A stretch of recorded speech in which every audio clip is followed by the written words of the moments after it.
The volunteer fire service to me is the heart of what's right in America today. It really is.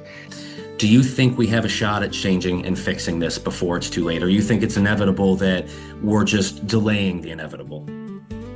Got home from college and we had a fire at the neighbor's house. And I watched the fire truck roll up and I watched a crew of probably average age of 65 get off the truck and throw a ladder and pull hoses. And I go, these guys need some help sooner rather than later. And that's what started the process.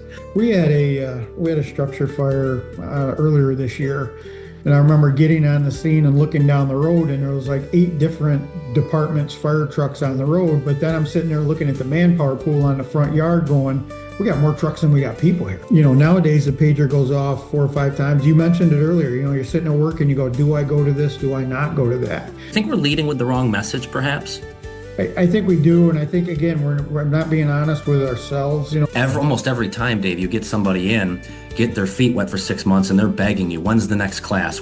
Because all of a sudden time doesn't become that big mystical thing anymore. We really got to look at the retention piece of it, and some people, it wasn't for them. It wasn't what they thought it was going to be. If we're not doing exit interviews and really seriously asking our folks, why are you leaving? You may find out it's a variety of different things. Maybe it's the way you do training. Maybe it's a leadership thing. Maybe they don't like the culture of the department. When you enjoy it and you feel like you're part of something and you're doing good when you get down there.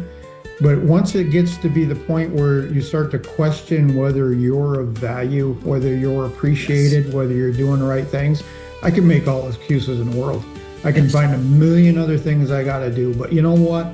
If I feel like my time is being valued, I feel like, my training officers put their heart and soul in and develop a good training, I'm going to be there. I'm going to make it work, and I'm going to be there. The volunteer fire service to me is the heart of what's right in America today. It really is.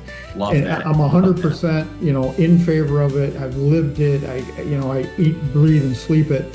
And I look at the people that do this and I go, this is amazing. You say, where's the risk in all this? The risk is that more of us are going to one day just go, I can't do it anymore.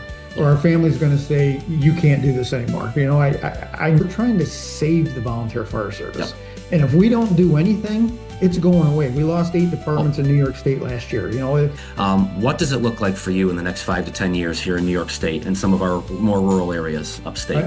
I'm scared to death. People are like, why do you care so much? Why are you involved so much? And I look at, I could clock out at any time now.